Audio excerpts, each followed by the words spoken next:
Sitting at a crossroad in a small neighborhood, Hostel Xanadu aims to provide a private and comfortable environment for both locals and visitors to gather and enjoy the outdoor activities.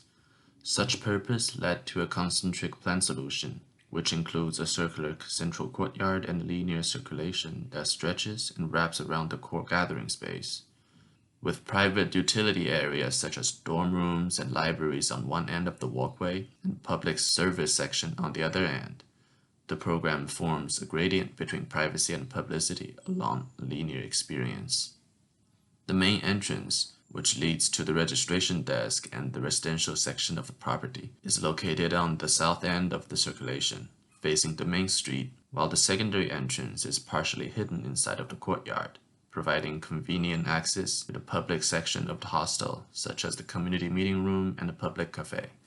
As the indoor spaces revolves and extends around the central courtyard, the elevation of the building rises to form a second story that is mostly served for private purposes, such as a kitchen, dining areas, and more sleeping units. The gradual increase in the elevation results in a slanted roof that spirals upwards with an elegant inward tilt. In rainy days, the roof brings the rainwater down to form a circular waterfall that veils the central openings, creating an unusual serene experience that further bringing the focus to the heart of the hostel. The walls that face the central yard is offset away from the supportive columns to form a roofed but open walkway alongside of the interior wall. The semi-outdoor circulation adds an additional layer of openness to the experience and strings together the served spaces from public to private.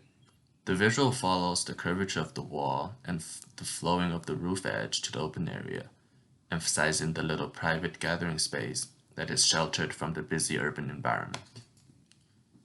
The existing brick wall that was once part of the factory is mostly reconstructed.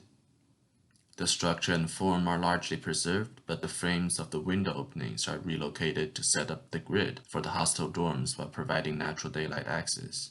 The texture and character of the wall is left untouched to maintain a sense of privacy within the residential section of the hostel, while maintaining the city and neighborhood's language.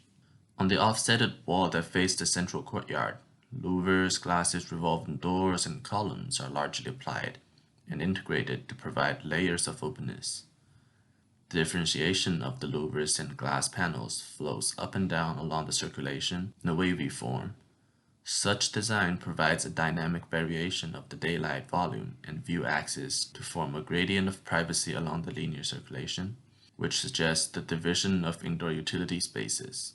With such all-around access of daylight, the sun can project perforated natural light and dancing shadows in all parts of the interior of the hostel throughout different hours of the daytime, creating various visual experiences and little surprises in unexpected corners and places. The brick shell envelopes the entire interior space, while the perforated inner wall maximizes the view of the open yard, attracting the attention towards the center and thus encourages the activity flow outwards into the open areas. The sleeping space is designed to fulfill the necessity of fundamental comfort and privacy. Both the dorms and the family apartments have orthogonal plans and simple programming. The beds and private storage units are put to one side of the interior room, leaving a long aisle on the other side that connects the door and the window openings. The brick wall from the original structure is preserved to serve as the shell of the dorms and family apartments. The red bricks and metal frames of the window preserve the character of the neighborhood and the city while ensuring security and privacy. The interior faces of the wall are kept blank to highlight the simple use of materials. The bunk beds, desks, and chairs are to be constructed simply out of wood and metal frames as an extension of the language of the hostel itself.